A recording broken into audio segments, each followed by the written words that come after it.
Mhm.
That was funny to watch. Yes.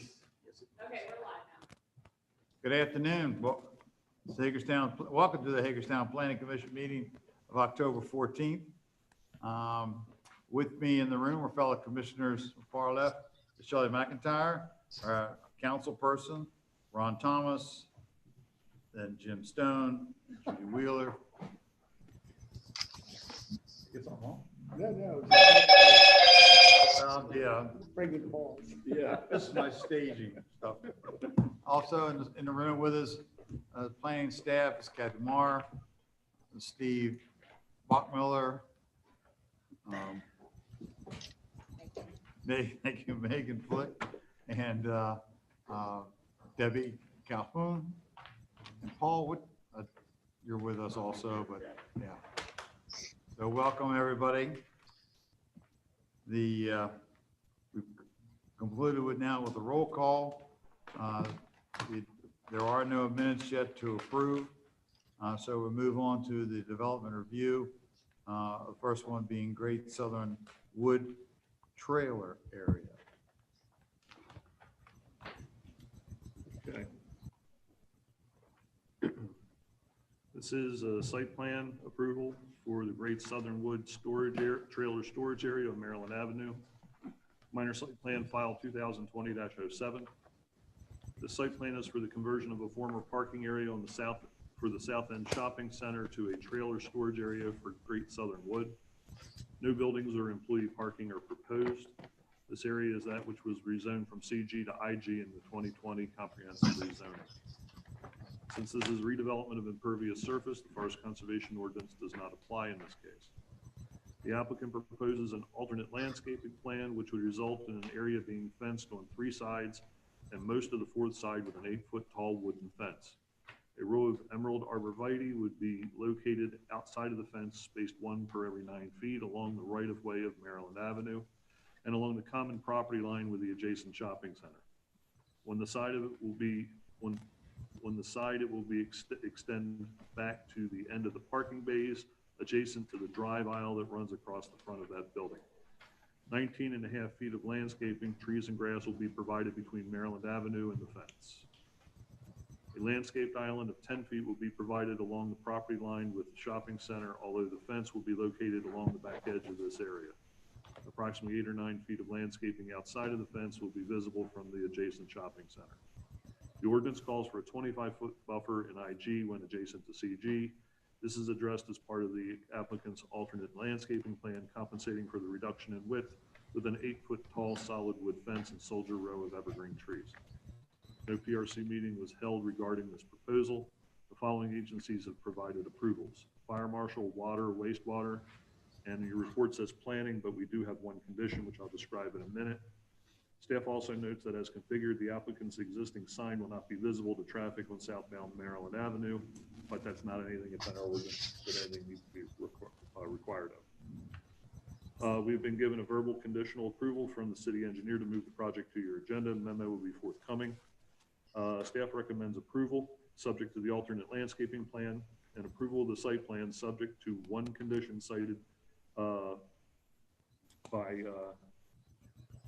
planning, and also one condition by engineering. We just received their memo today. They recommend conditional approval with one condition: on the fence detail, added dimension to show the distance from the bottom of the fence boards to the ground surface to allow surface drainage to flow uninterrupted.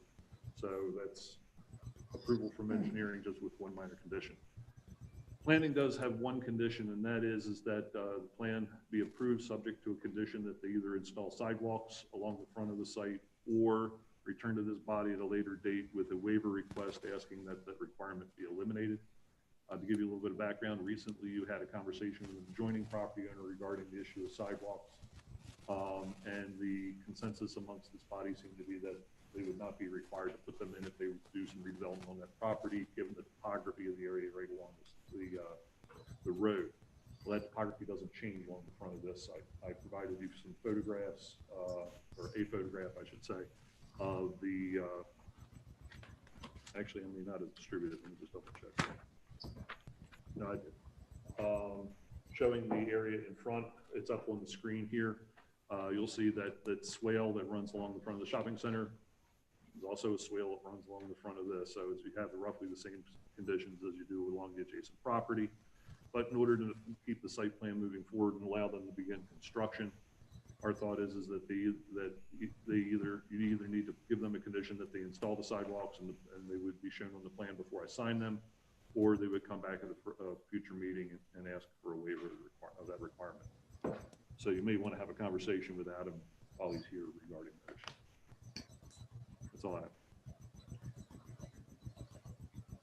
So the planning staff position is that the absence of the sidewalk has to be addressed one way or the other, Yes, because the ordinance calls for it. that is correct. We discussed that at the previous meeting. Because of the swale, it would be difficult. Different property, Oh, adjacent, but it's a different a okay. different case, yeah. Would we not, is it a continuation of the previous property? It would be, but this is a different case, so Well, staff is asking us to either require it or give them the option of coming back at another time and asking for a waiver. well, I would think that since this is continuation of a area, that we might consider the same thing that we did with the previous property. I imagine that is what we'll decide, but that's not in front of us. That The was way actually, staff is defined, it's not in front of us right now. yeah, basically it's a procedural thing. When it was before, it was a workshop. We brought it to your attention. There was no site plan pending or anything like that, but we knew it was going to be an issue. That's why we brought it to you, for you to give them feedback so they could go and plan effectively for their infill development there. So there's no official decision that's been made, but the inclination from this body that they gave adjacent property owner is that the sidewalks would most likely be waived. I'm assuming that's going to be the same case here. The topography is roughly similar. It's probably a little shallower, but still you can tell by that photograph that it's a ditch. But procedurally, if they're not going to comply with the ordinance, you have to entertain a waiver request, which we don't have in front of us yet. So But the rest of the site plan is fine. So if you want to approve it, we can condition it so they can move forward with the rest of it. So I guess this is ahead of as far as the sidewalk decision is ahead of the previous Workshop. Well, what I would suggest is that we provide a waiver for this. And the appropriate process would be for them to file an actual application for it. There's Yes. a waiver fee that's involved. And then and they would provide justification, which you would be able to review. You can't entertain a waiver today. Okay. One has not been applied for yet. We're willing to submit the waiver as soon as possible, get it to Steve and have the waiver be heard. I'm not surprised to hear that. My guess it'll be on your next agenda. So this would be essentially a condition along with the outstanding engineering Correct. comment, condition being that, they have to either build the sidewalk or obtain a waiver. from Correct. this body. Yeah. If they build it, it has to be added to the plan. Oh, yeah, they have, if they're going to build it, they got to add it to the plan. Right, okay. Probably is a silly question. Did we approve the revised, plan? We have, showing the combination of the two? Yeah, almost 100% sure, yeah. Okay, Yeah, it's better. Yeah, that's what I thought. Okay. One small little detail that has nothing to do really with the ordinances. New fence coming up very close to the old fence in the back. I'm sure the guy will get there and say, I'm gonna do this last 3 feet for 2 feet, but Yeah, I'm sure it's intended to be tied into Yeah. each other, so. because I'm sure your property owner does not want people walking through there. One thing I wanted to point out, when we originally received the application, the landscaping buffer along here came to the back edge of these parking bays. If you're driving down here, you wouldn't have any landscaping in front. Our thought was the best place to draw the line was across the front facade of the building. So the landscaping is down roughly, stopping roughly where the front facade of the adjacent building starts. So back in here, this is all kind of the side and rear area of the shopping center, but we thought it was good to extend it from here down to here. But the fence goes all the way. But the fence does go all the way, yes. So we have two things to decide as well as two conditions.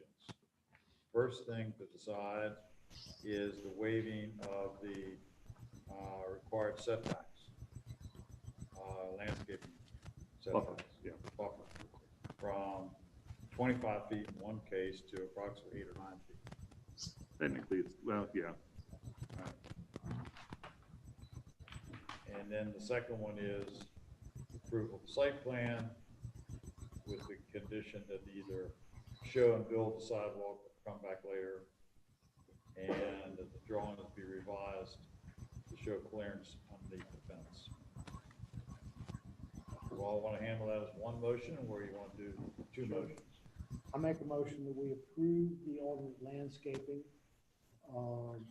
and we also approve the site plan subject to two conditions, one being the outstanding engineering comment, and the other being the condition of landowner either come back with a revised site plan showing the sidewalk or ask this body for a waiver of the sidewalk. Staff would suggest that it just need to be added, not that it has to come back to you all. Actual They site. have to revise the site. Yeah. This is Chris, second. Thank you. I forgot to introduce Chris. Sorry, Chris. Chris No Davis is problem. also with us via Zoom. There's a motion made and second. Are you clear with it, Madam Secretary? Thank you. We ready to vote? All those in favor, please say aye. Aye. Opposed? None? All ayes, it passes unanimously. Thank you. Thank you. We'll see you again tomorrow.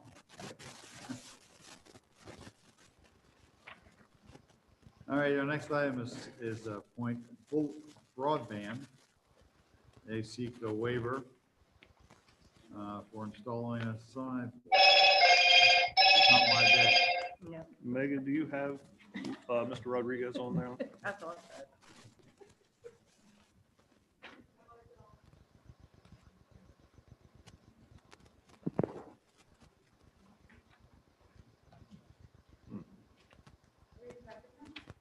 Yeah.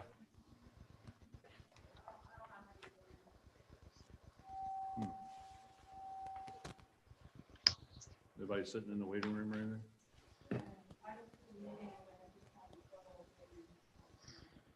Okay.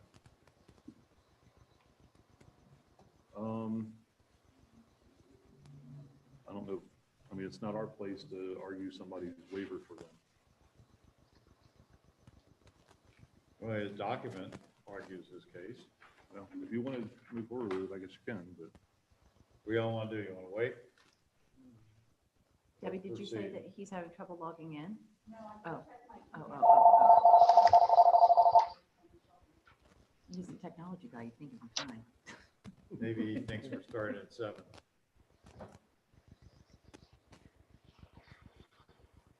I could message him. Do you want me to? I don't know if he's gonna pick it up, but I don't know if I can dig up his yeah, let me see. email. Let's see. I'm sure Shelley has it also. I think I have it too. Seriously? Clint's email. Oh, Clint, I was thinking his engineer, Mr. Rodriguez. Oh. Okay. The engineer. Yeah, we can. Move on. It's okay with everybody. We'll revise the agenda. to reflect that. Then we have a mystery here, North Point Building 3. That was the one that we sent out an email. We've got a fix on the extent of the red lines, and they were minor, and you all gave us the authority to approve them administratively, so that's removed from your agenda. Yes, we did. All right. Moving on to Planning Commission business. And that's the quick claim request.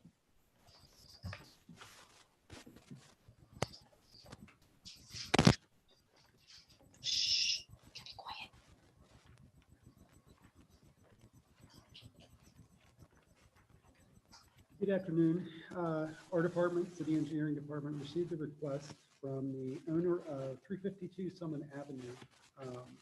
They would like to request the city quitclaim a triangular piece of land that adjoins their property.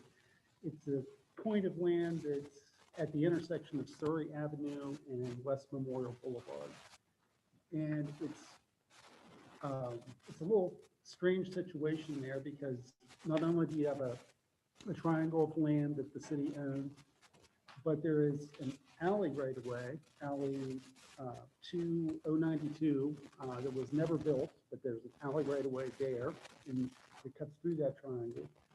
And then there is also a private alley that actually adjoins the very back of the two residential lots. Which the city owns.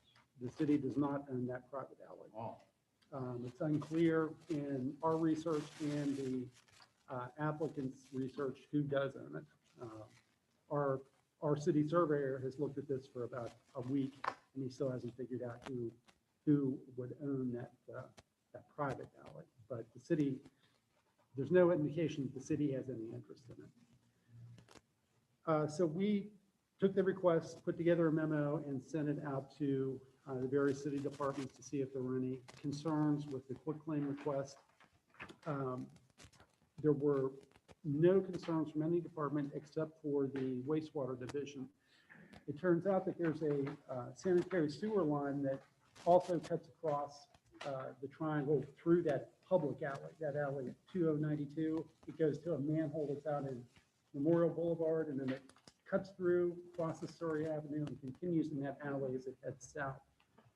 They don't object to the quitclaim, but they requested that if we do quitclaim it, they would like to reserve an easement along the width or length of that sanitary sewer in case they would need to go in there to do maintenance in the future. The Public Works Department is very much in favor of this because they have to mow that triangle. And it's one of those little things that, you know, it's more of an annoyance. And frankly, I think that's part of the genesis of this request, because it's not necessarily at the top of Public Works list to go mow that particular triangle when they have so many other things that they're attending to. And I think that the owner of 352 feels that he can do a better job of maintaining it and mowing it. So I think that's where at least part of this request is coming from. He also knows, in speaking with him as we looked at this, I think that the front setbacks from both Memorial Boulevard and Surrey Avenue completely overlap this triangle property. So I don't think there's any way that any sort of a building or even a shed could be built there in the future unless they would get a variance, and he's aware of that. So, you know, after looking at the responses from the various departments and looking at what, if any, impact it would have if this triangle was quitclaimed, I think it's our recommendation that recommendation be made to the city council to go ahead with this quitclaim. and so therefore you're also saying, part of what the city will be saying is that you don't have any claim on the private or the unknown. Right. I mean, we don't think that we have any right to it now, but if we're going to go through the process of quitclaiming the rest of that land, we would probably include a statement in there saying the city also renounces any rights that it may have to that private alleyway. That's the private alley. It's a private alley, yeah. What about, Two alleys, one private, Yeah. one owned by the city. what I'm concerned with is that the other alley has a designation number that I'm assuming is a designation from the city. Yeah. But the private alley is unknown.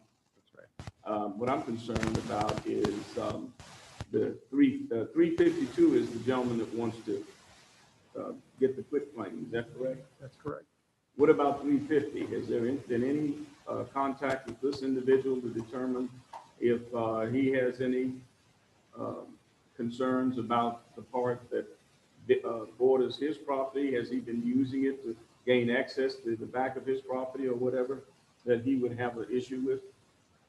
The city did not contact him. I think that the applicant the owner of 352 has talked to that person, and I don't think that there's an issue with, I don't think that there's any concern over the claim that the other neighbor apparently doesn't use that as an access, because it's a very short, on his side, it's a very short piece of land, you Yeah. know, to get from behind the sidewalk over to where the property line between the two lots is. But again, I think that through this quick claim, the city, everything up to that private alley, the city would prepare a deed, or a deed would be prepared that basically said, we're renouncing, you know, we're turning that over. For the private alley, I think it would just be a statement saying, if the city had any interest there, we're renouncing it, but we're also going to say that doesn't necessarily clear the title or the ownership of that. So it Okay. gets the city out of it, but it doesn't necessarily say the city ever had an interest in it. Well, that's always true. Yeah. Indeed. I'm just concerned that somebody may come back with an issue, you know, and it ends up being a no man's land. I think it kind of is now. Okay.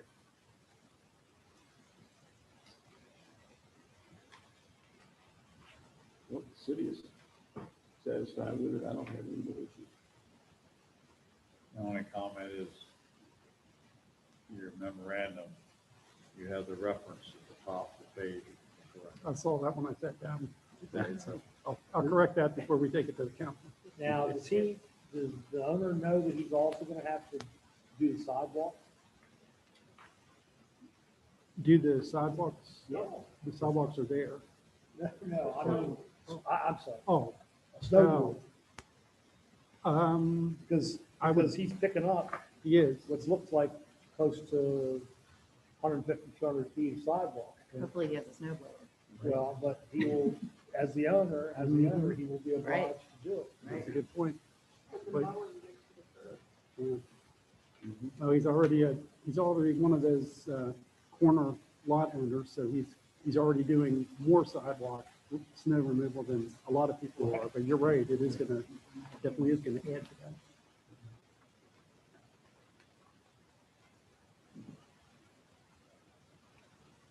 So we don't make a recommendation of Barron Council, No, we didn't. just says discussion. Huh? Yeah, I thought so. That's what happens when Debbie's assistant does the agenda for you when she's on Yeah. vacation. Okay.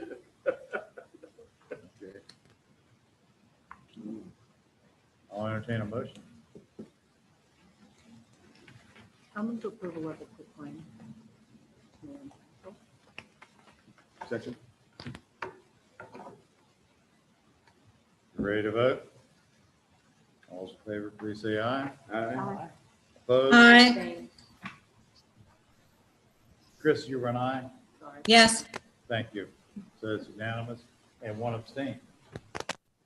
All righty, so 1, 2, 3, 4, 5 yeses, 1 abstention.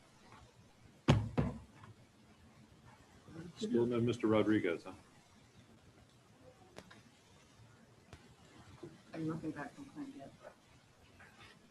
Okay.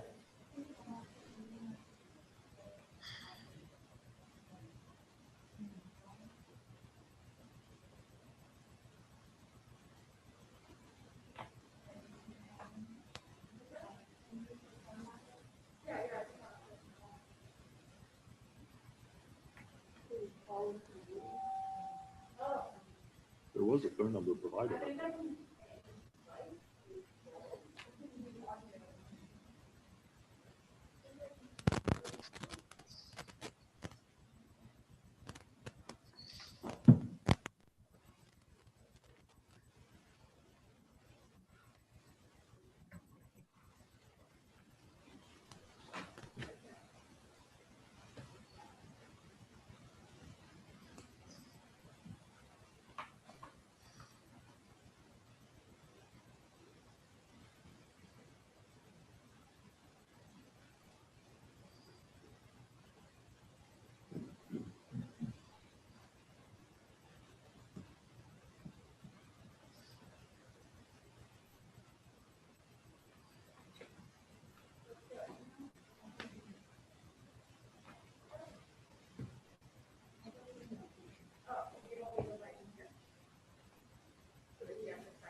While we're waiting for that to fix out, you want to move up to the BZA agenda, another relatively short one. Well, that's an awful lot of pages for a relatively short. Oh, the BZA. BZA, that's one page. Yeah. We just have, Sure. okay, we just have one item on the agenda. That's a special exception and a variance for the proposed addition to People's Gospel Tabernacle. This is one that you had a site plan for parking in the not too distant past, and a number of waivers to the landscaping requirements. On this one, I mean, it is what it is. They're looking at the property already is below the special exception use, so they, minimum lot area, so they need a variance. And the building is also in setbacks, so to build an addition to it, they need variances for that and they're minor additions. So in those, it's not a big deal.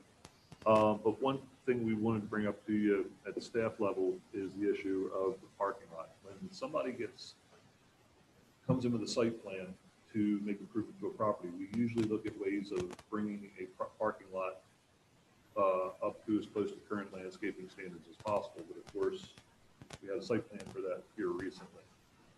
There's places around the edges of this site that could have landscaping, although you all waived it in the recent site plan. Staff's thought is that somebody's coming in with a second bite at the apple with a special exception. They should be treated like anybody else, and they should put in some landscaping, such as one place I targeted, the 18 by 18 area that's in the southeast corner along the side street. Really ought to be put back landscaping. But so we have to be consistent at staff level, saying we recommend that you take that into account when looking at a site plan. Now, the practical matter is you did approve a site plan for them within the last year, so I can see where you might have heartburn turning around and telling them, okay, take it up. From a staff's perspective, we have to be consistent with anybody else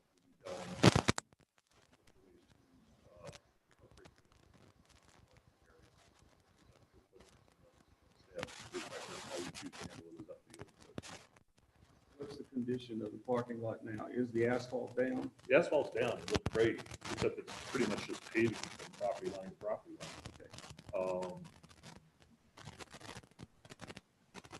And if it was any other applicant under similar circumstances, we would be telling them, we look at how you can retrofit your landscaping to get as close as practicable to current landscaping requirements of our ordinance. And we would tell them that, except these are odd circumstances, so we're just kind of letting you know, don't know what you want to do. It's a weird situation. Isn't this the one we gave quid pro quo with, where you're gonna asphalt the whole thing instead of leaving it in gravel? We'll take the asphalt over the gravel, That was your position. and now, I would let the BZA handle it the way they want to see it handled. Yeah, I agree. We've had our bite at the apple too. Well, they won't be looking at the parking at all. They'll be looking at the building setbacks. The only way it would be handled if it would become an issue is if you all chose to make it an issue by requiring it as part of the site plan. I'm just giving you a heads up. I don't see that. I think we've done it. All right. Staff's on record as being consistent. That's all we needed to do. They're looking for setbacks on the building and waivers on the setback, and that's an existing building, isn't it? It's an existing building. They're building an addition that's going to be within the front setbacks from the two sides of the two streets. Okay. And also, the property is less than 20,000 square feet. In that zoning district for special exception use, you have to have a minimum lot size of at least 20,000. And the church has been there 100 whatever years, but they're adding to it. So they, the way the ordinance is written, they require a special exception even though the use is there. And then because of the location of the building and the addition would be within the required setbacks, they need variances for those. Are they extending beyond the existing footprint of the existing, Well, they're extending beyond the existing footprint, but they're not going closer to the streets. that's what I guess when I say existing footprint, I mean the side corners. They aren't widening it, but they're lengthening it. Is that? Hang on one second. Okay. When in doubt, bring up the drawing. They showed, I can't remember. I remember they showed the possible footprint on Yeah. the last one. yeah, Yeah, but I can't remember what it. The addition itself is not closer to either of the two streets. Okay.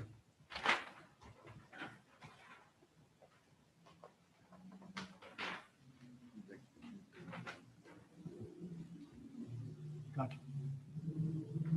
Okay, yeah, I see. Okay. The hash mark area, the striped area. I thought we said that before, didn't we do, for our landscaping along here? There was a requirement for that. That's right, yeah. Well, that corner, I have no problem with landscaping that. It appears they're not gonna use it anyway. Well, we've already, at one point, we were okay without the landscaping on the islands because they were going to pave the whole thing. Right, And we were going to get rid of the gravel, which was a nuisance to the neighborhood. right. So we've already said they didn't have to landscape it. Now that we want to say now they do? Well, I guess my question is, was that corner included in what we said they didn't have to do anything with, but then now they look like they've added something new on that? Waiting for developers in accordance with the way you approved it. Okay. The issues, that's good enough for me. And even on the previous drawings, so the board shows the outline of future proposed addition. Yes, yeah. Okay. All right. All right, so we have North Point representative here. I mean, Point Broad, too many points now. Last week it was, what was it last week, last time? Now this time's points. Okay, who do we got? Didn't know me. So we're not gonna make any recommendation, anything to ECA?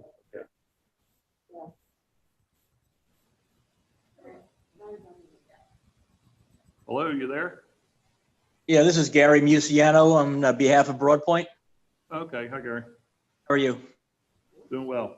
All right, we're going to move forward then with your waiver request. He said North Point. Oh, North Point.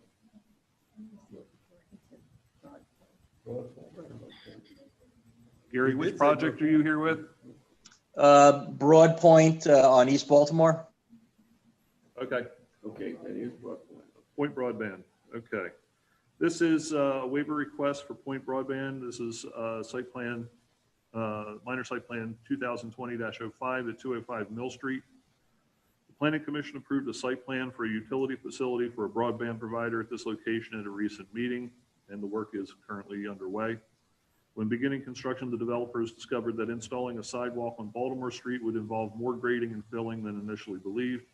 Therefore, since there's no sidewalk along other parts of the south frontage of this block, and no likelihood to, and I'll discuss that in a minute, the applicant requests a waiver to the requirement for sidewalks. The existing condition is asphalt paving to the curb, and the asphalt has a significant slant to it toward the property and away from the street. The Mill Street sidewalk will remain, so there'll still be sidewalk along Mill Street. Staff offers no recommendation on whether you should approve or reject the waiver request. However, if the request is approved, the existing asphalt should be removed and landscaping installed in the area to the curb. The existing paving is unacceptable as a public sidewalk and should not remain. Also, rarely is asphalt used as a sidewalk paving material in city street rights-of-ways. The end result of the work here should either be a new concrete sidewalk installed to current standards or no paving at all.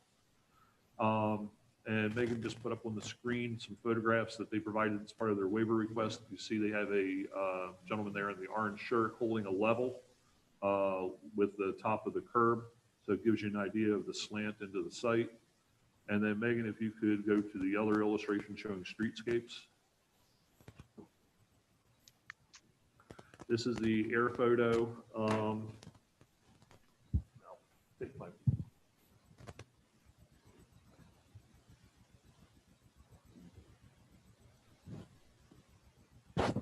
Okay, this is the site here. As you see, it's paved with asphalt all the way up to the curb, and it's at a slant, as you saw in the previous photographs. Then there's no sidewalk here, then you have a driveway apron, no sidewalk, then you have this alley, and then no sidewalk along here. So you have essentially no existing usable sidewalk for this entire block. There is on the other side of the street in every direction. And there's a reason why there's no sidewalk, at least along here. Megan, if you could go over to some of the streetscape shots. The topography. In order to install sidewalk there, you pretty much would have to take this house out or build one monster retaining wall. So there's no likelihood of there ever being any sidewalk along here. This is the alley. No, I'm the alley here that goes back behind the property on the other side of this WB guardrail. This is the driveway entrance into the site. There's no sidewalk here, and as you can see, the asphalt slopes into the site there and goes up to the curb, and then there's some pretty extreme topography in here. So, There's also a huge rock, we just on the other side of the house. yes, and here's another one kind of from the west looking to the east, looking down, the site is just beyond the vegetation on the right. No sidewalk there? Yeah, sorry, I know that's gotta really upset you, Doug. I don't I'm think, losing all over tonight. Yeah.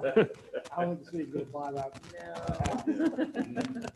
Staff's position is, if there's not going to be sidewalk, there ought not be anything. Yes. Take that existing slanted old asphalt out of there. What's it used for now? Just parking? It was parking for the hospital. It's been vacant for about 10 years. And then you recently approved a site plan for the, the broadband facility. It's basically a utility shelter. And they have on their site plan landscaping, 10 feet of landscaping along the front. But we didn't want them to just go put in the landscaping that's shown on the plan and then, oh, this asphalt, that's not shown on the plan, so we're just gonna leave it there. We Jim, would do you just, have a question? Well, I mean, it's asphalt there now, but the way it's sloped, I mean, was that part of it? Did people actually park in that area? it slopes down for a few feet and then it flattens out. They come in off of, not Baltimore Street. Coming off of Mill. Mill Street into there to get to that area where it slopes down. Yeah. It could be they were trying to make it easier for the mowing Most likely. by having no gravel. And again, Gary's here representing the applicant, so. So how far would we ask them to remove the asphalt?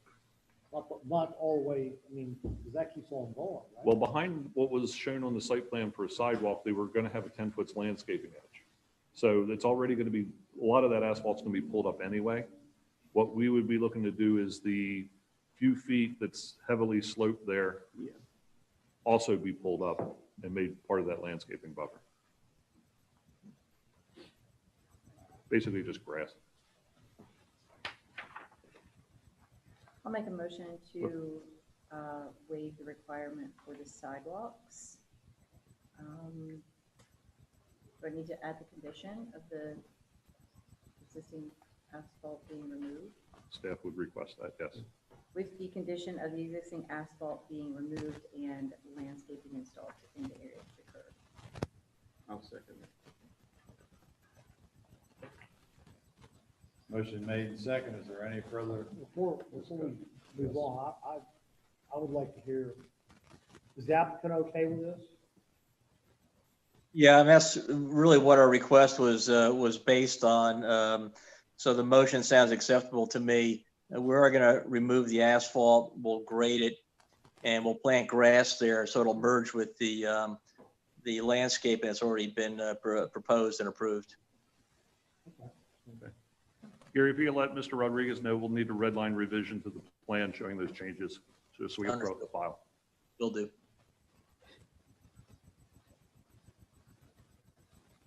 We ready to vote? Yes. All in favor, say aye. Aye. Any opposed? It passes. Okay, Right, thank you. thanks, Gary. Right, bye-bye. Okay. 2020 Land Management Code. Okay.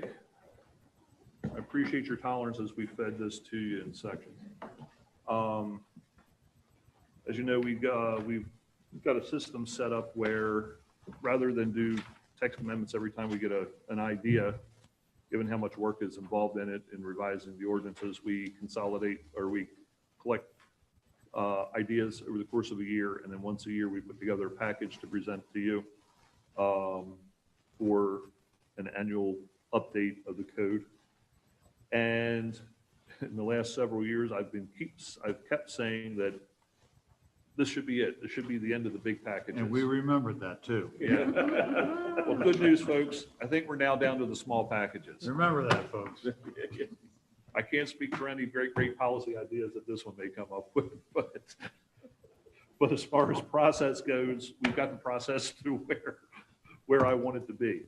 As you notice, it's only about 12 pages or so, 20 pages or so in Yeah. length, and a lot of it is just admin kind of stuff. And if you want, what we'll do is we'll go over it item by item with the exception of the first section, which are truly administrative and clean up things, which I figure unless you have questions about, we don't need to belabor. Let's do it page by page. Okay, let's do it page by page.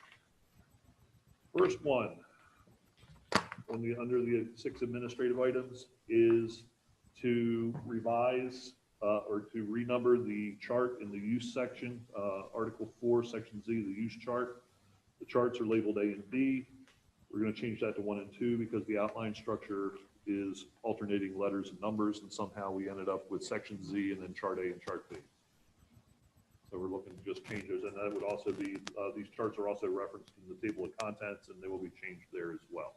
Any comments? Moving on. Number 2, forest conservation. This is a section that Annapolis, we used the specific language that Annapolis provided, and we found that the language in this one section, A3, regarding off-site mitigation, was written in such a way where it causes everybody to scratch their head. I even talked about this to our representative at DNR. And what we're doing is we are proposing to change that language a little bit to make it simpler to understand. And what it means is if you're doing off-site mitigation, you have to do the 2-to-1 ratio. The way they have it written, backs it out, saying some sort of 50% kind of thing. Everybody looks at that and says, what does that mean? So we're changing this language to make it more clear and state that that the mitigation technique is allowable provided that 2 square feet of off-site existing forest is protected by easement for every 1 square foot of obligation toward compliance with this ordinance is being met. So if you have an obligation of 1 acre, let's pick a round number, and you're going to meet it off-site by locking up forest conservation elsewhere, if you're doing it off-site, it's 2 acres. Okay? Doesn't really change anything, it's just making it easier to read. Questions, comments? Moving on. Next one, we, in a previous version of land management code, we added a requirement for parking for a drive-in or walk-up restaurant or food service that has no indoor seating. And for some reason, it fell out of the ordinance. We're not sure exactly what happened somehow in the editorial process. So what we're doing is we're just putting it back in. It's the same standard that was adopted with land management code 3.4. So we're just putting it back in when it inadvertently got left out and passed edit. But that does give us a second bite. Does anybody want to bite? We okay with sticking it back in as before? Moving on. Those rare instances where we get restaurants like that one on the Bill Highway, Yeah, at Sonic. Edgewood, that has no interior seating. Well, I think you'll see You get, more of that, Yeah. at least in the near future. I'm aware of some who have just closed up the inside and just doing nothing but through the window. This is whether someone was gonna construct one that way. Yeah, And that was actually put in specifically because of Sonic. When we got the site plan in for Sonic, we had no idea how to calculate parking for that thing. So that's why it got put in. So we knew the staff were coming by bike. That is true. they got quasi parking from where the girls come out with the trays and hang on the side of the car, but I'm not going there. I'm sorry. I'm sorry. Next page. Next page. The next one is another cleanup. Somebody pointed out to us in going through the ordinance that we have a definition of adult entertainment businesses And there's about 10 or so references throughout, 10 or 12 references throughout the ordinance that refer to adult entertainment businesses, but there's a couple places where it was truncated down to just adult business. So all we're doing is making it consistent, adding the word entertainment in 2 locations to make it consistent with the other 10. Ready to move on? Okay. Okay, next one is clarifying language about deadlines for planning commission review and approval. Thought this was a little on the confusing side, so we wanted to clarify it a little bit.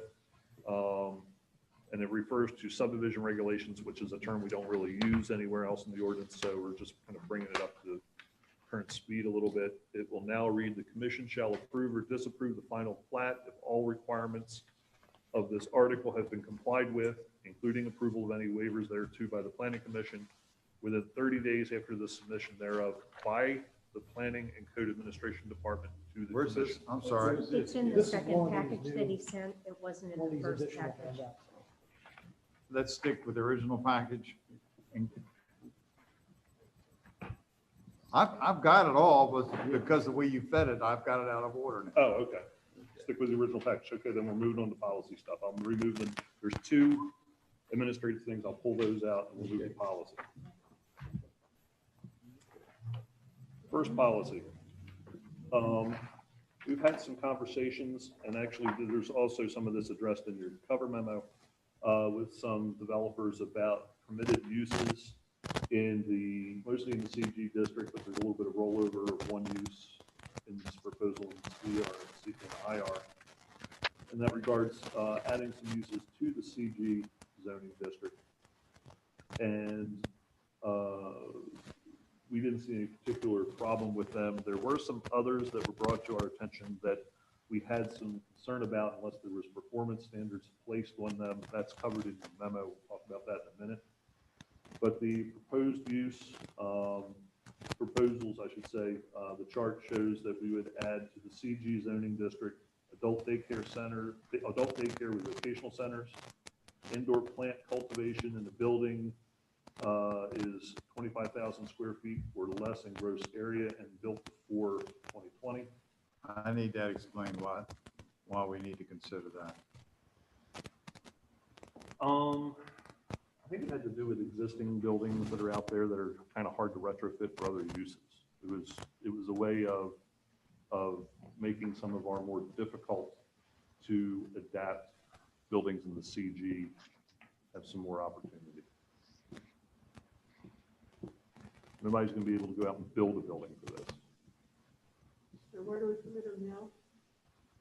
Um, You can't tell that from this chart. in the industrial, I believe. Just ask them where we permit them now so you can see how Oh, this okay. compares.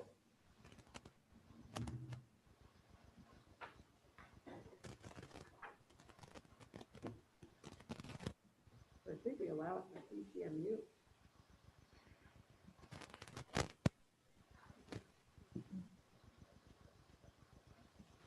Okay, this is actually written in as a new line because in this particular case, it does put the time limitation on.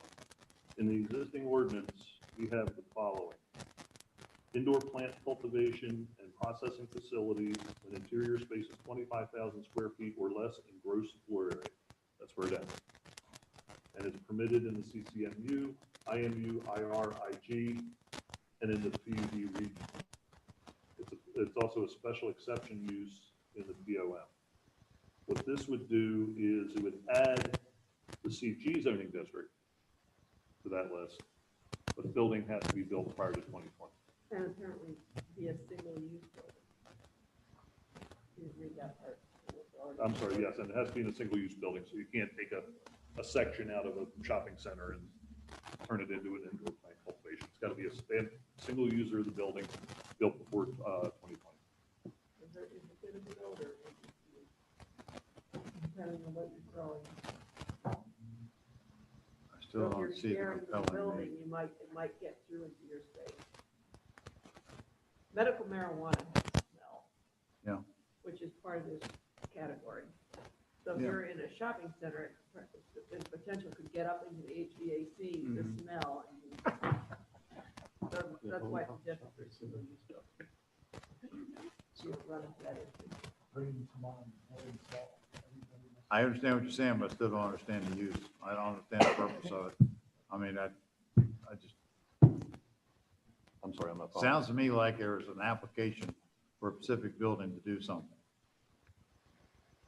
This has been in our file for several months. I cannot remember who specifically proposed it, to be honest with you. It was more, I think more a case they were going through the code saying, why can't we do these things in the CG? Okay.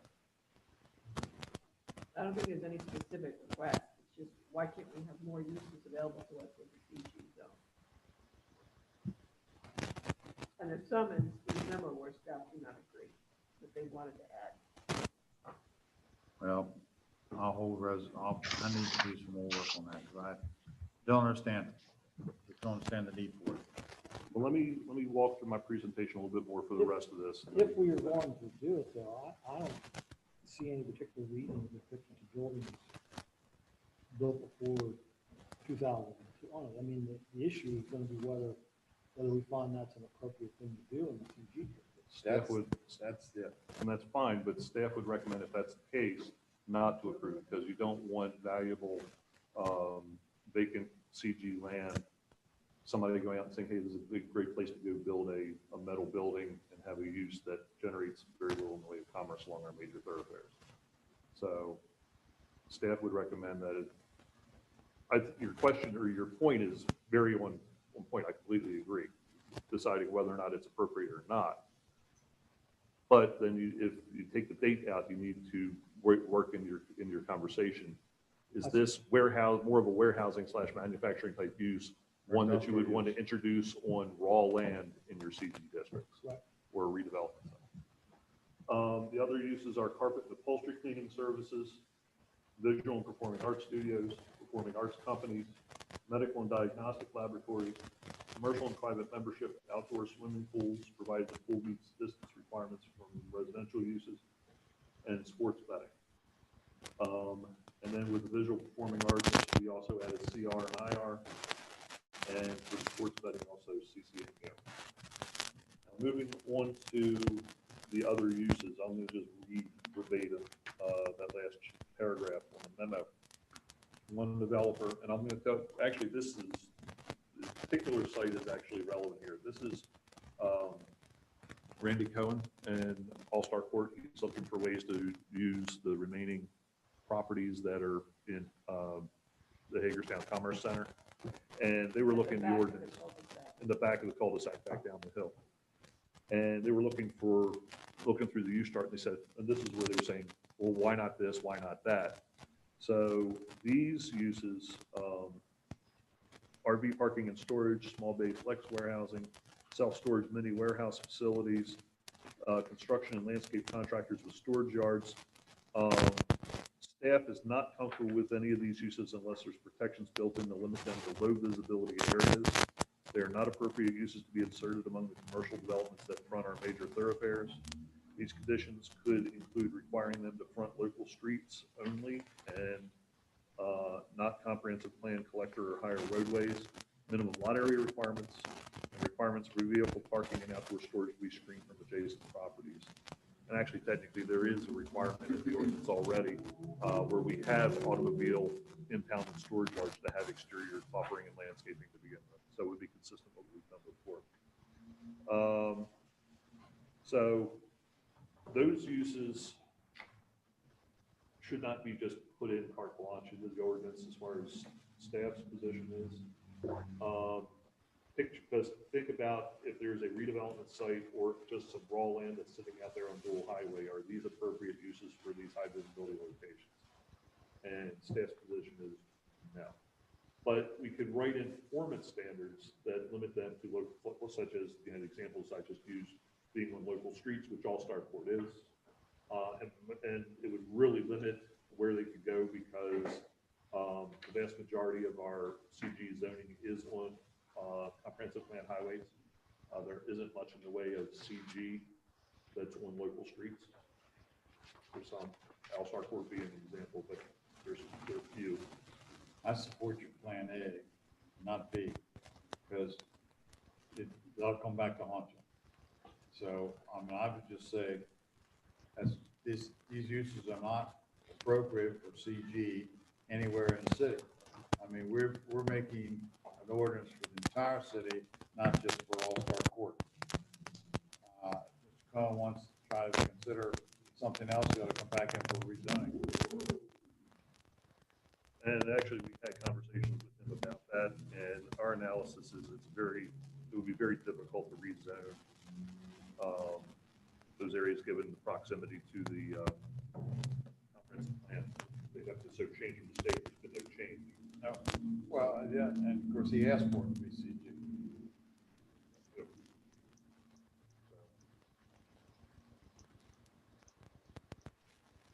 We can't change something just for one developer. That affects the whole city. In my opinion. So, are you suggesting, Doug, that this proposal would be okay if we just took out the indoor plant cultivation altogether? Yeah, but if we can wait and decide that at the next meeting, but that'd be mine. Not to do things that are listed in this paragraph. I'm on this page. Okay, you're looking at that page, and then you're looking at the bottom paragraph of the cover memo, or the ones that we had to. Those were additional uses that we didn't feel were appropriate. to Well, stay. what I just said applies to all that. In other words, we can't make modifications to CG to satisfy one developer. So what I'm hearing is you don't want the stuff that's in this paragraph. Right. But I don't have any problem with what's on, I don't know. except I agree with Doug, I don't think indoor plant cultivation is appropriate, but I think the rest of Yeah, those. this page is fine except for indoor planting. So you take that one out too? Is that Two, as Also, well? he means it also. The red, you want the red out? yeah, Yeah, Okay, but leave in sports betting. right. And I'm gonna have to, one thing I didn't have a chance to look into is a specific definition. I'll come forward with a definition that's consistent with state law. That'll be part of your next package. It's not Just- law yet. It's on the ballot. Okay. unless he knows something we don't know. Wow. I do sport, He's stuffing the ballot box. I don't bet on sports. I don't even watch sports. So all sorts of stuff to be going on with that. I wouldn't. I don't think we know what the animal is yet. Yeah, All right, let me do a little bit more research on that. Okay. We'll keep that window open. Yeah, I'll see what. maybe somebody in Baltimore can give you a definition. All right. All right, moving on to the next policy one. And that is adjusting the parking requirements for warehouses and manufacturing facilities.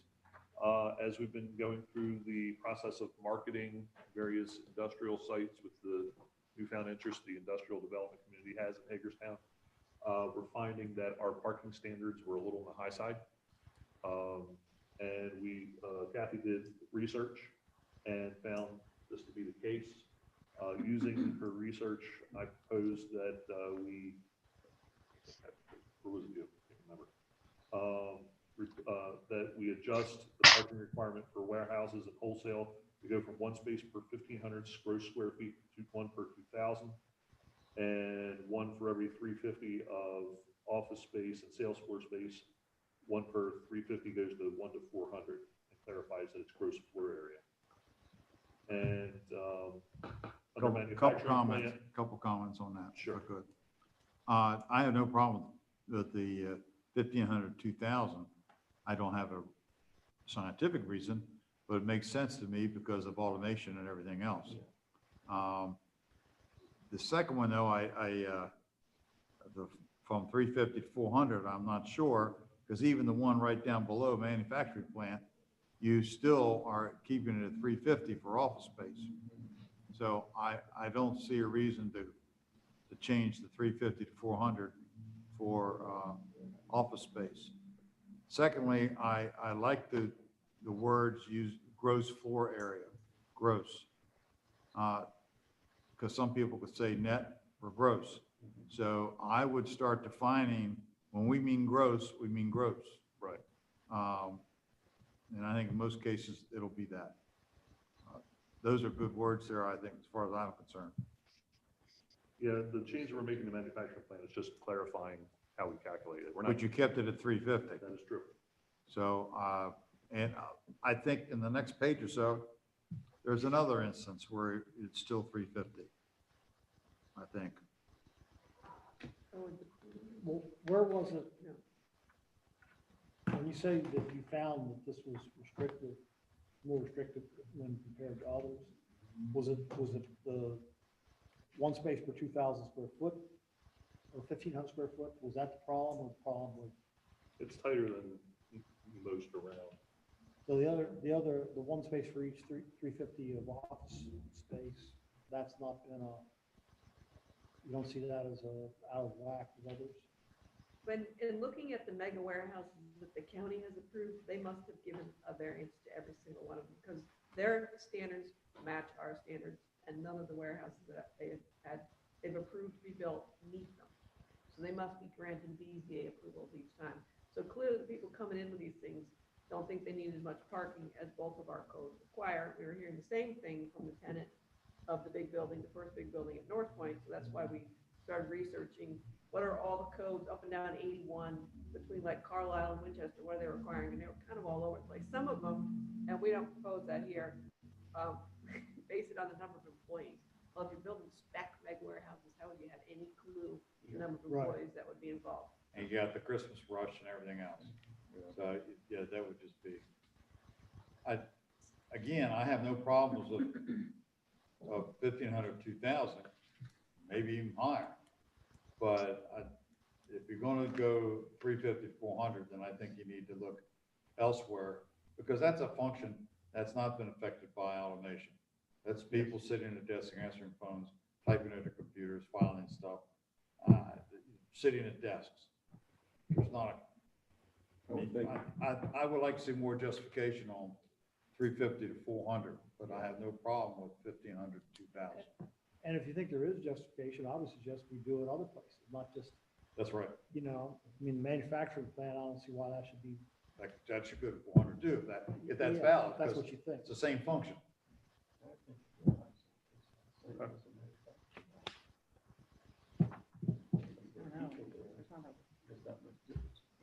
said, I could even see going higher than 2,000 square feet. But your research showed that. I'm fine with it. And we can show you the research if it didn't get. Yeah, because it's all automation. I mean, it's just machines running around doing all the picking and plucking and everything else. And it could be a lot of the other communities along 81, people are going to BZA to get variances too. That's true. It could be old. The zoning ordinance is not keeping up with technology. And I looked for recommendations out there for mega warehouses, and couldn't find it, from the people advocating for this land use. I couldn't find any new stuff. Yeah. But we're going in the right direction. And as zoning administrator, I don't want us to be in a position where we have something in our ordinance that is built in for people to have to go apply for variances for. That's Right. bad administration. Right. So, sorry to the county. But, They'll change it too. I'm sure. Yeah, we reached out to them to see what they thought, since we both have the same text. And I imagine they're just watching to see what we did. Lead the way. All right, manufacturing plant. I'm fine with it. all I do is changing the label, so, And you had a gross floor area, which, yeah. Clarified the calculation. So we're gonna leave the manufacturing plant at 350 square feet, or are we gonna up it to 400, or vice versa with the warehouse, drop it back to 350? My understanding is we're gonna leave it at 400, but we're gonna show you the evidence at your next meeting, and then you can edit it at that point before. fine. But then Okay. put both on Fine. 400 if you think, I would, I mean, if you're gonna leave it at 400, make the other one 400 too. Office space is office space. Office, yeah. Okay. One way or the other is gonna go forward to hearing consistent with one or the other, There you go. Yes. There you go. and we'll figure that out at the next meeting. And would that also affect just plain old offices? I don't know what that square footage is. Yeah, you need to read, yeah, it should be, offices are offices. I mean,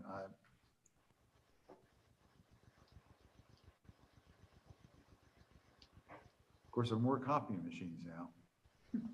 Coffee machines, Teleworkers. teleworkers. Yeah. True. We could probably go with 350 by the logic of, drive up restaurants that don't need parking. Yeah. So, I mean, we're going on Better to that. go higher, because that means less parking. Right, sorry. Okay, Further research.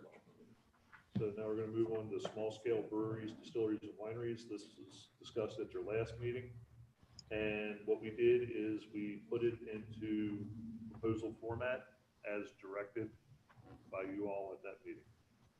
We took out the word craft in the use and in the definition. The parking stays the same as what was proposed. I did not print out Steve's packet, so I'm at a disadvantage on the commission. I'm not used. I got a spare one. I'm not used to having to print out my packet. I got a spare one. Anyway, this is a We don't want you two-page, to be at a disadvantage. this is a two-page proposal. I'm dreading that too.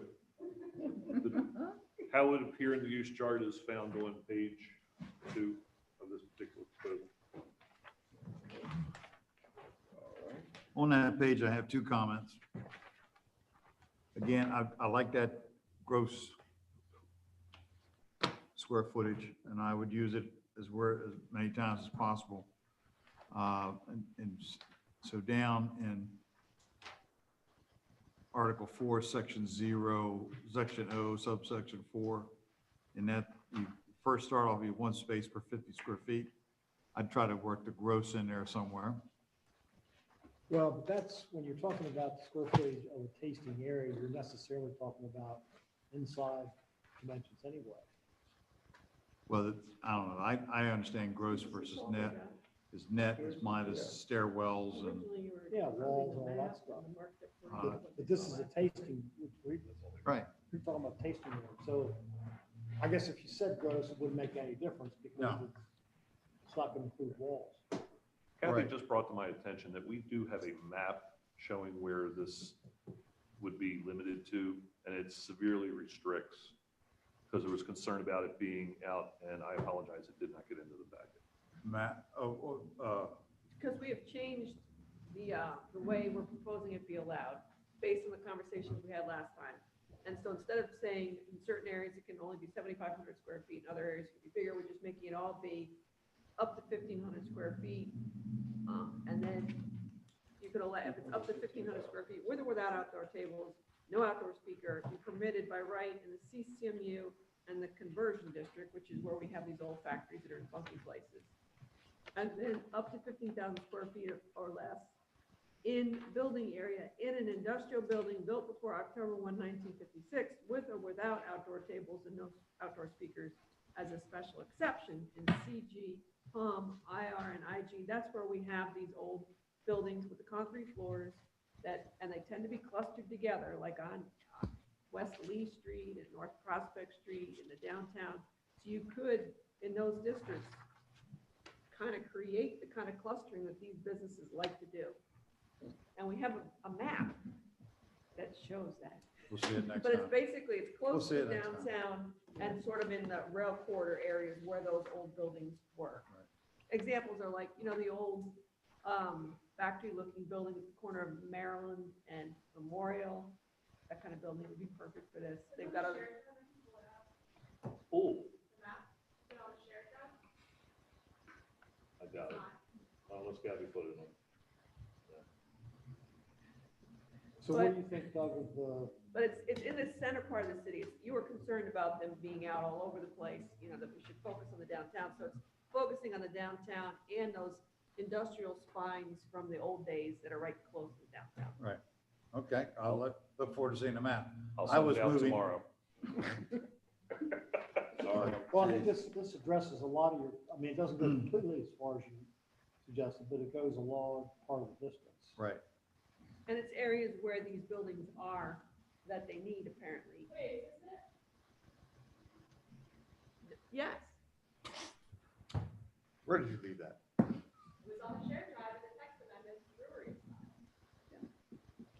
So the So- things that are circled there, it looks a little bit like a weird little rabbit. It really does look Yeah. very, Oh, But this is like a the mouse. downtown area. This is the Lee Street kind of area where you have a lot of little industrial things. Thank just you. much easier. This is the downtown area, the Lee Street area where you have your IR. And there's just a whole street of these kind of buildings, so you could actually create a little neighborhood for rich if you want. This is down there with, I don't know if it was Maine Furniture or some kind of big factory building. There's two of them right here at Maryland Memorial, perfect kind of buildings that use the Quote Avenue area, perfect kind of buildings for that. This is, what was that big? Gus Charouz's place. Yeah, that was I think at one point it was, referred to move like doors and stuff, the back, what? Victor Products, yeah. That kind of building, there's two buildings in there that are big, concrete floors, plenty of first floor. Yeah. Pangborn building, all that's left of the Pangborn complex, that'll be a perfect building for it. And then this is North Prospect Street, another place which is building after building, that could be suitably adapted to these kinds of things. So that's what we're recommending. So it's those zones, and then with that industrial before 1956, it means it stays in those areas, it doesn't go out into the outer perimeter where those buildings don't exist.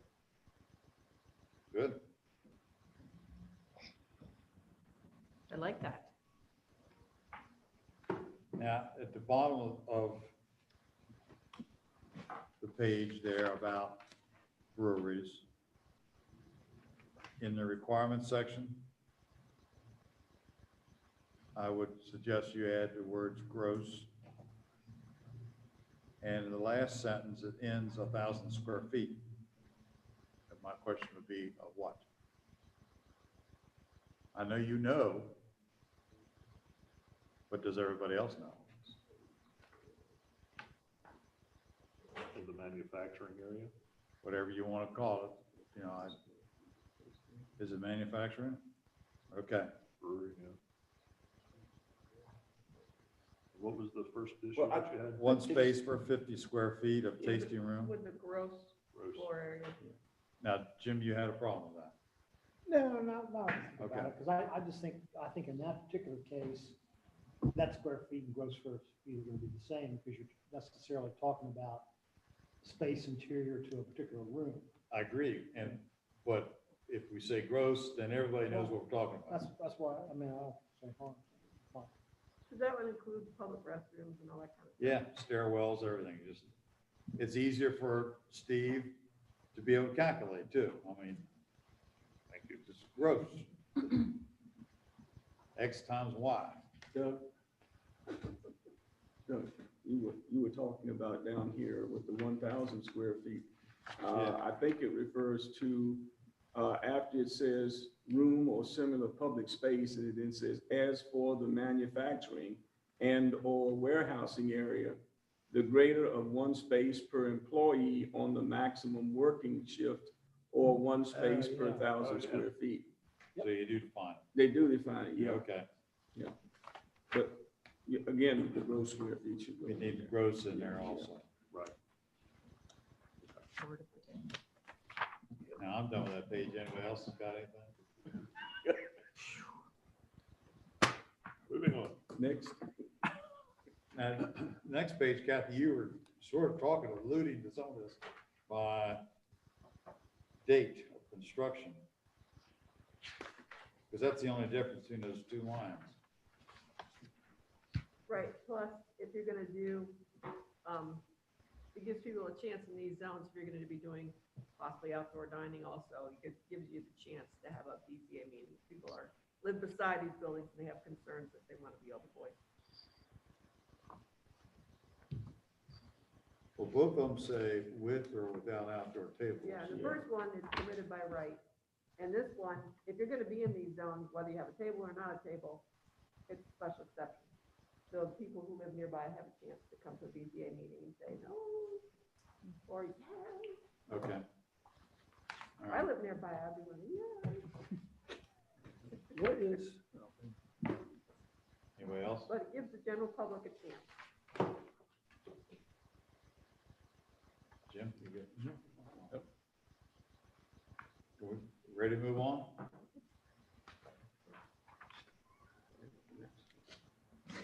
I'm getting evil. I bet it was an early morning. It was an early morning.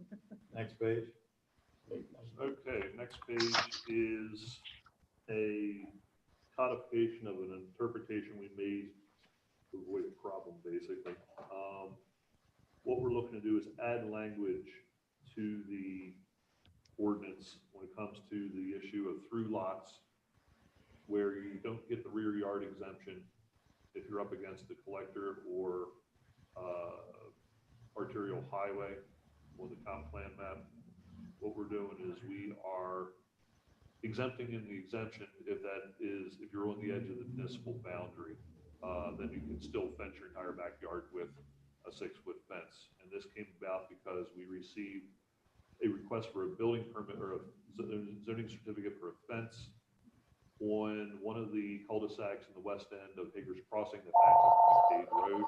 Cade Road is a collector road. And we were gonna have to tell them that they couldn't do a fence, a 6-foot fence that backs up to Cade.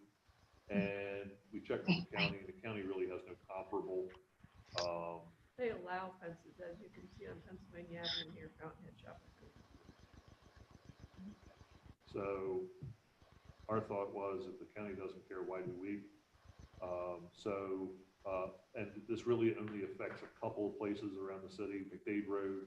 I think there's a couple of places down along the southwest somewhere. I mean, it's a very limited. Eastern. No, because Eastern's in the city. It would still apply in Eastern. This is only where the road that you're backing up to. In other words, if your back property line is the The city northern part boundary. of Eastern around the YMCA was in the county. The road itself. But that's okay. Does anybody have a problem with this page? I'm trying to move on. Next page. Now, does anybody have a problem with this page? Depth of asphalt. We just had no standard. All we're doing is setting a standard. Moving on. Okay, the next one is a little involved. This is dealing with the construction of, or the use of existing buildings on landlocked lots in the residential zoning districts. When we have a lot that only fronts on an alley, or the zoning ordinance does not allow you to build a dwelling on it, but we have to allow somebody to have some use of that property, or else it's a legislative taking. So for a number of years, we've had a provision in the ordinance that does allow somebody to build what amounts to a residential garage on that lot for their own use or to rent out. It gives them some use of that property if it fronts on a paved alley, but not on a public street. And we found that that the language wasn't comprehensive enough. Essentially, we ran into an example recently where somebody was talking about possibly putting an addition on one or doing 2 stories and things like that. So we decided to kind of change this around, well, not change around, just kind of add to it a little bit. And also clarify that the intent is that it's essentially for storage, so that you can't turn them into a workshop where you're working on your car, disturbing the neighbors, or, having them, working on your motorcycle and then going home to your own house to live in peace and quiet while you rattle the neighbors of the garage that you have. Plus, the shade tree mechanic operations that occur in these garage alleys, oftentimes people attract a bunch of their friends, and that attraction of a bunch of their friends drives the surrounding neighbors crazy. I've lived it. So the red language in here basically clarifies, so it applies to an existing garage with a proposed addition or a new construction. My only comment is at the very bottom of that page, one garage residential in size. I think you need to think about that a little bit more. What is residential in size? Actually, I think that may be covered under the conditions. You got it covered, that's fine. Just double check. You're the one that has to defend it. Well, B5I. When we went through this before, didn't we also want to put in a provision that basically says it can't be occupied for residential purposes? Or it can't be occupied as a dwelling? Did that involve, where you had a second story, or was it the actual building itself? Well, I think it came up in the context of dealing with garages, not necessarily garages on, not necessarily stuff that doesn't fall on a residential street. The Okay. idea was, you didn't want, I mean, if you're in a residential district, you don't want the garage to be turned into another dwelling. Right, exactly, yeah. And I remember now. thought we went through some, We talked about that. I don't think it made it to the final version because a garage is a garage and a dwelling is a dwelling.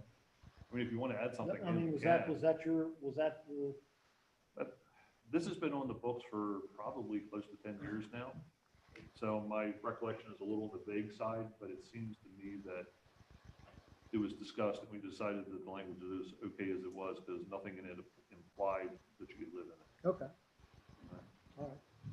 I'm okay. Construction on lots that do not front public streets. Well, actually, that's, if you look at the, where all the red is, that is section B5I. And it limits it to a building no more than 900 square feet, no more than 1 story in height. So that's residential in scale. Mhm. The details are found in section I, Okay. so we're good there.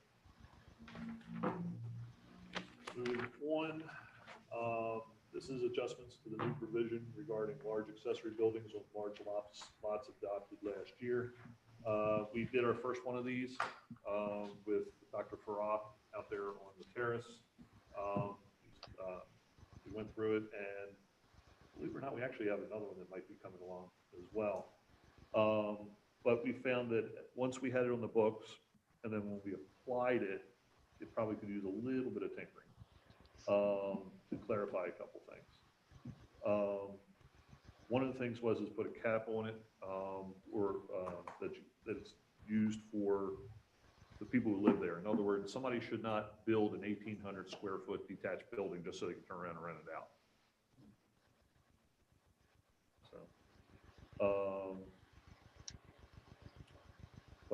So we added these two little notations to it.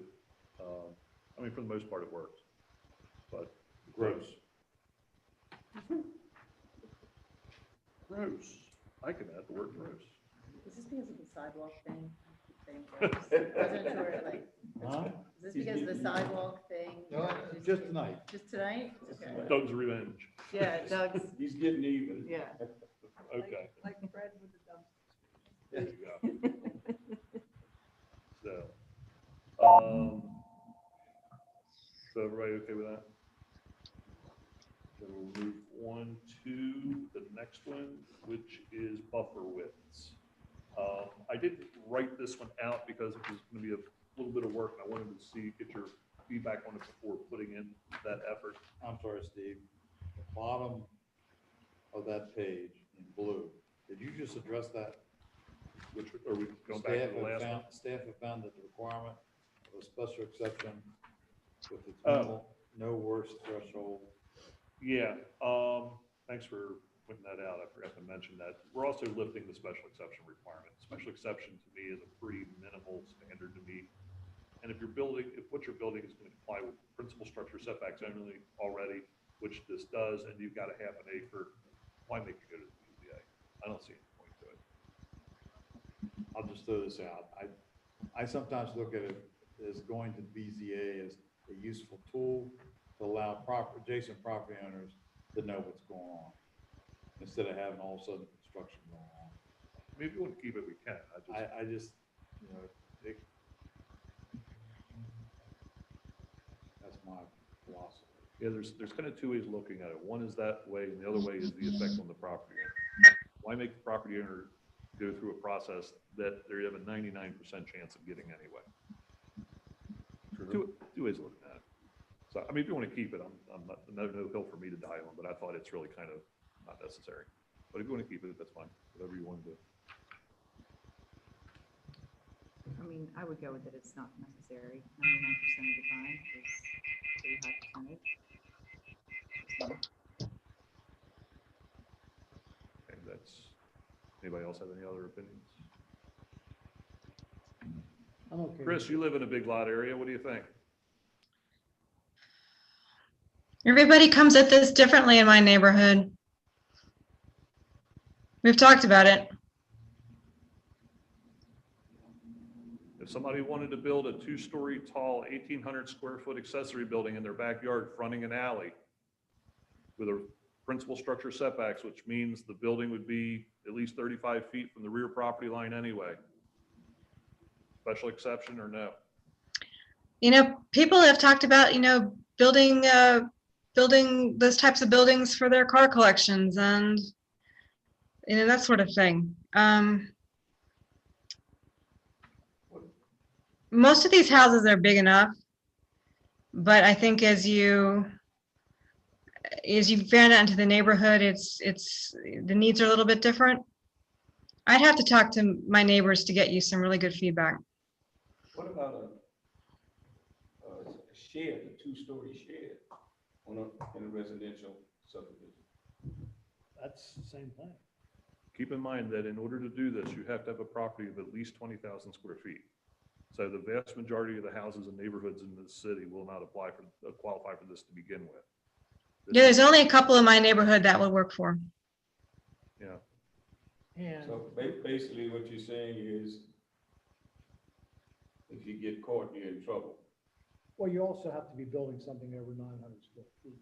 I'm talking about pre-built where they haul it in and set it up. You need a permit. We'll need a permit for it. It would still be subject to zoning requirements.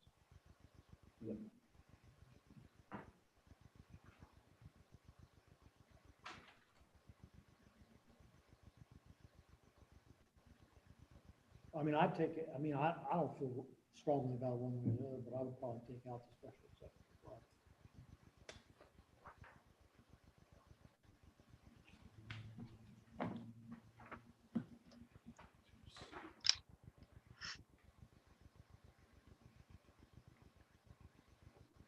Or if there's not that many requests, because there's not many, applicable properties, then keeping it in is also, I agree, it's kind of, if it doesn't happen often enough,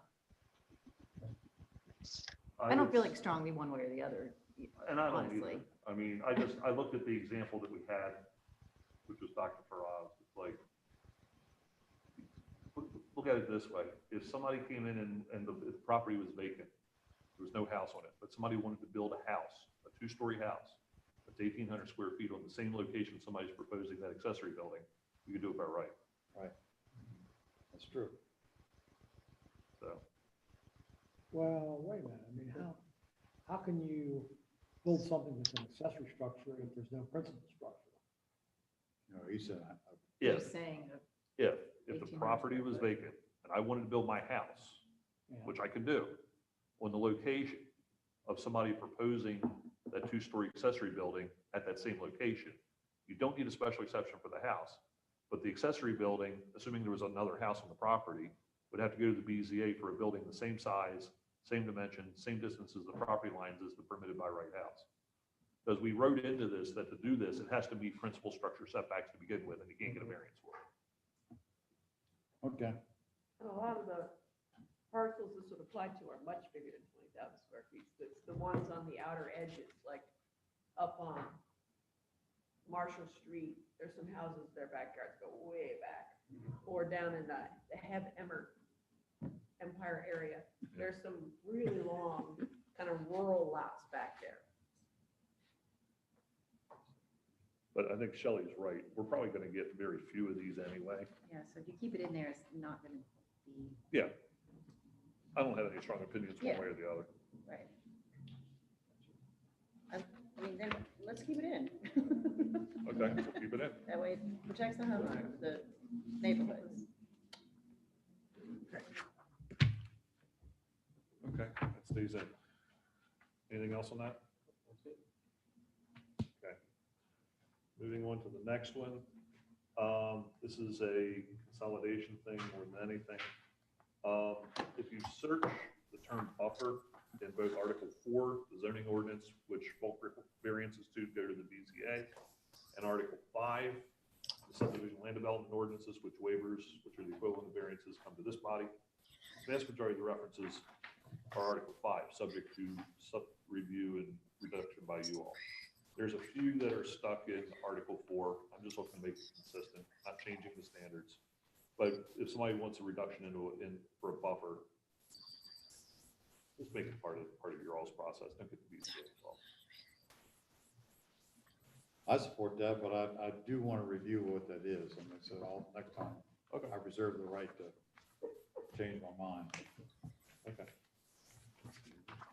Sounds like there's general inclination toward it, subject to review. What I will do then is I will move forward with crafting language that you'll see in your next. Okay, moving on. This is the one that I dropped on your desk in your email boxes today and dropped on your desk up there today. And it was the last one. There was something else in here, right, that we went by? Yes, I got those here. There's three, basically, we've just done everything that was in the original package. We now have 3 additional proposals. Okay. Let's do the one, since it's handy, that I gave to you today. And that is, we would like to build in some flexibility in the administration of the minimum size of dwelling units when we're dealing with a situation where somebody is renovating an existing building. I'm sorry. I must have left that on my desk. I got so confused. Sorry. And I haven't read these. This one. You've got one there. This is all 3. Well, I gave mine to Kathy. Oh, No, I have this, Oh, you have that. but that was Right. the very last one. right, Yeah, but yeah, then. that's the last one. But you've done the other, you've done round number 2, Right. round 1 and round 2. Now we're on round 3. I went around, yes, would you Yeah, like to do round 2 first? We can do round 2 first. I thought we've already done that. We're talking about minimum size of dwelling units. No, I mean, like we decide to do it in order. Fine. I'm not sure where we are. I got this one. See, I just stapled everything on the back of everything that came in. Okay. But- Then What is round 2? round 2 are the 2 that I emailed out to you a couple days ago. Okay. Okay. Did we just go over those? When, Skipped over. when we have the new You wanted to packet, be in order. he skipped two of these. Yeah. Because you wanted to stick with the original. And I thought they were in here, but they're not in here. Just tell us which Yeah, page you want to talk about first. All right. So I'll take back your copies that you were handing me. You can use my site too. so. because I don't have them. All right.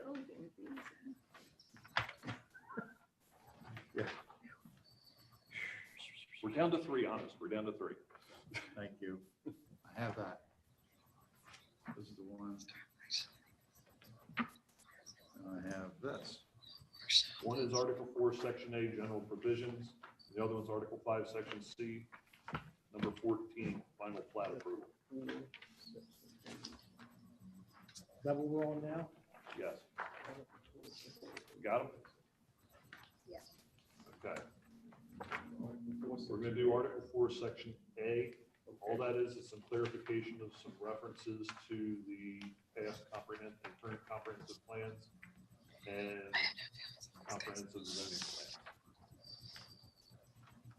And I did, it was one long paragraph. Everything that you see there is in black. In the existing ordinance is one paragraph. If you notice the blue direction, I'm breaking that one paragraph into 3 and then adding a 4th paragraph. So it refers to the last 2 comprehensive rezoning. And things that might become non-conforming as a result. We don't.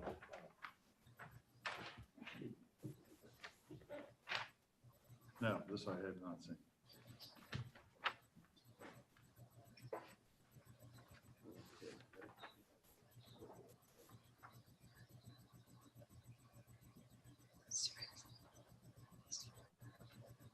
So it's just. Okay. it's basically just housekeeping, doesn't change anything. Everybody okay with that? Moving on to the second of the two items in the First Amendment. Article 5, Section C. There's some, and this is where we got into this a little bit, and then we went back. Article 5, Section C, number 14, final plat approval. There's some sketchy language in there that I wanted to clarify. It also kind of was vague. It kind of made it sound like if somebody submits their subdivision plat for approval to my office, that it has to be in front of you and approved within 30 days. That isn't the case. But I thought it could stand some clarification. Also, it refers to subdivision regulations. Only time that this term is used in the ordinance, so I wanted to get rid of that. This is language that's kind of left over from when when Stuart rewrote the subdivision ordinance 12 years ago or so. Got that. So let me read to you what it will say without the edit. Commission shall approve or disapprove the final plat if all requirements of this article have been complied with, including approval of any waivers thereto by the planning commission within 30 days after the submission thereof by the Planning and Code Administration Department to the commission. So basically that clock starts ticking when I hand it to you. Otherwise, such final plat shall be deemed, et cetera, to have been approved. And then the last paragraph, I just want to take out altogether because it makes absolutely no sense. I don't understand it. It says the commission shall have the power to agree with the applicant upon use, height, area, and bulk requirements or restrictions which are designed for, not agreement, it's compliance with the ordinance.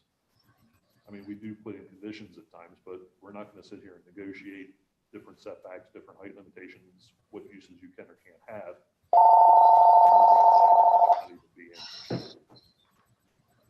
It's all right, I'll read it. That's okay.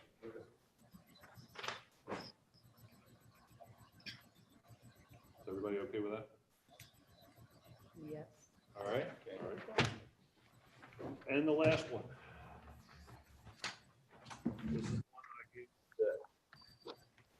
We have found that the minimum dwelling unit sizes, regardless of whether they were once in effect up for the last few years or the reduced numbers that we just adopted in this last cycle, when you're dealing with adding new dwelling units to an existing building that has its own existing building envelope, interior party walls, load-bearing walls, columns, logical locations for corridors, et cetera, that sometimes meeting these arbitrary standards, or not arbitrary, they have a reason, but these uniform standards, I should say, these uniform standards sometimes become difficult.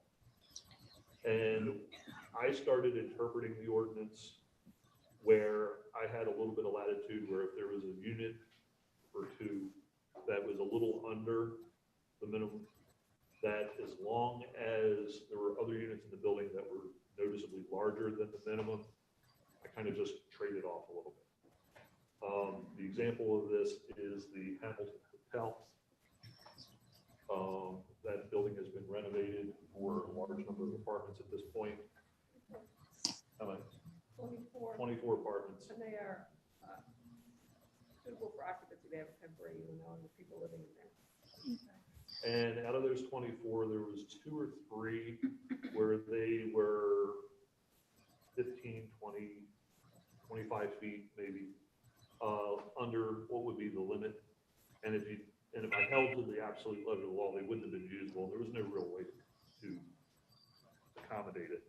But if you look around at the overall project, there were other apartments that were 150 square feet above the minimum for those particular ones. So I thought we need to have a little bit of built-in flexibility here. And that's why I've been administering it. What I'm doing here is I'm codifying the flexibility that I've been doing through interpretation of the ordinance, putting it actually in the code. And basically it says that the zoning administrator may is permissive. It means I don't have to do it. But the zoning administrator may approve minor variations from these standards, provided that as much or more additional space is provided in another newly created unit in the same building that is above that unit's minimum size requirement. So I'm using an example in the In the Hamilton, somebody wants to do, they had a one-bedroom unit, instead of 500 square feet, it was 475. They were short by 25 square feet. Well, one down the hall is 150 square feet over. The idea is not making sure that it meets the intent of the ordinance. So looking for the latitude that I've already taken, frankly, through interpretation, to have a little bit of flexibility to deal with these. Doesn't apply to any new construction. New construction, you got to meet this. There's none of that. And it doesn't really apply. You can't use an existing dwelling. So if somebody's got a building that's got 2 apartments in it, and they're trying to cram a third in. No, you have to be creating multiple apartments. So you can only take it out of a newly created dwelling unit in existing buildings. So I've tailored it narrowly to And deal we saw with this stuff like again that. recently when someone showed us potential layout to put apartments in 170 West Washington Street. In order to get the access corridors you need so that people have 2 ways in and out, you have to configure them a certain way. So some of the units were getting to be a little bit under because you had to have that corner, and then others were really nice ones were quite a bit over. Particularly ones that had Is that tower. the one at the corner of, The old Nicodemus house. Was the Midtown Motel for years. well, I'm hoping it's It's gonna be a nice job. Yeah, It's orange. yeah.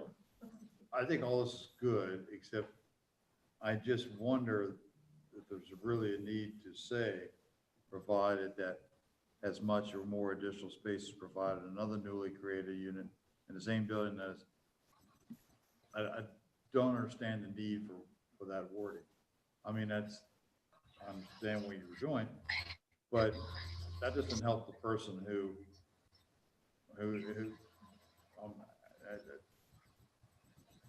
just that you don't let all of them to be undersized. That's the only, Well, you can because. No. you can't. Because it's offset. And it says may. So I'm just, are you adding more complications to your life by those last words? There's a couple of different ways to look at it. We could not do this at all. I could just move along. the way I'm not I've been. suggesting that.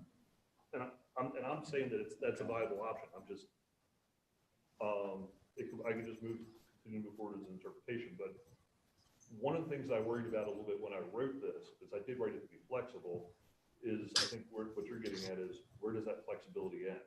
Yeah. What if Steve goes from a 500 square foot 1-bedroom unit and he decides that a 250 square foot 1-bedroom unit is okay? Not that I would do that, but I could see the point of somebody worrying about that.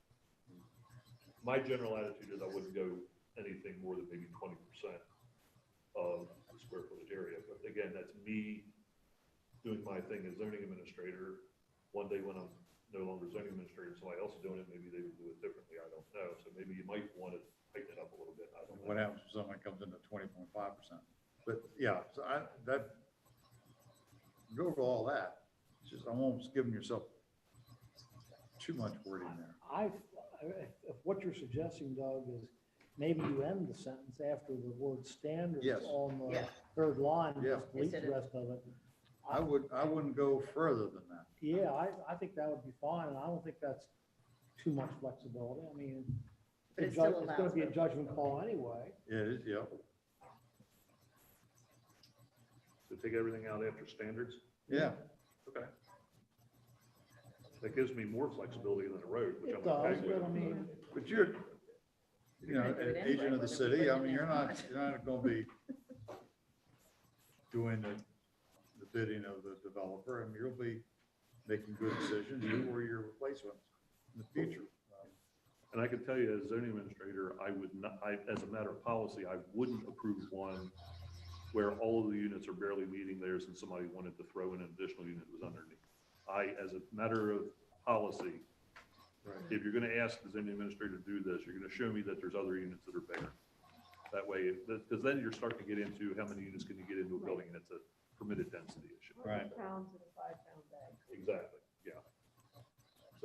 So you're basically looking at a basic average of meeting the minimum in all the units. I wouldn't get into that. I would just I say. mean, I'm asking him that, that's what I'm asking. I wouldn't get into that. Okay, okay. It's just shaving the edges a little. Put a little bit of cover having its own. So you're suggesting keeping it in? No, I mean, even if you ended at standards. Yeah. Just having this language here gives it a little cover in case somebody says, well, wait. Yeah, you approved a unit that didn't meet these standards. Why did you do that? So Okay. having up to these standards, stop, or the other one, doesn't really matter. Either one gives me cover to do it, which I've been doing by interpretation at this point. What I want to be able to do is say, that one's a few square feet short, but that one over there is well over, let's not worry about it. That's all I'm looking to do. So you're saying, Doug, I really need that wording. No, well, up No, he's until Up to that period. standards. All right, Yeah. good, all right. Yeah. One question, Steve. When I look in here and it says, one bedroom unit with live workspace, that's double the size of just a plain one bedroom unit. What do you define as workspace? An office, I guess, workout? Workspace is something that's used for business or employment, Okay, and it could be anything that's permitted in the zoning district that the unit is located in. okay. Computer They're only workstation, no allowed in problem. certain areas. You can't do one workspace everywhere. It's gonna be a computer workstation or a desk. All right. You got something to go forward with. Okay. All right. Again, I'd like to ask staff to have a drop dead date of 5 o'clock Friday. Okay. You know, not all of us are living by their computers and immediately getting emails, or can drop what they're doing in the middle of the day and go address that prior to the meeting. Yeah. So you're really kind of dumping on us. And I think if we're to do our job fully and correctly, we need time to digest all this. I know already know it. You're well deep into it. And you might think, well, this is just a simple more. I just think we need to have Okay. a drop dead date of 5 o'clock on Friday. Yeah, my analysis, that probably has been a little bit different. I'll need to adjust. I would not have thrown a real big policy issue at you with Right. such short notice, but I kind of, like you said, I kind of view these as no big deal. But we're already doing another 15 pages. Right. And I don't know, what do y'all think? Well, I'd just like to say, when you sent like the second thing and you said there were some changes, we didn't know what they were. I'd Yeah. already printed the first one, I'd read the first one. Okay. And so essentially, you're putting the burden on me to compare the two to figure out what the difference was, Okay. Exactly. which I didn't do. I'm sitting there like this, trying to figure it out. Okay, The next packet you'll see will be the first official review copy. The individual proposals will be numbered at that point. any other business? We're adjourned. Now, we're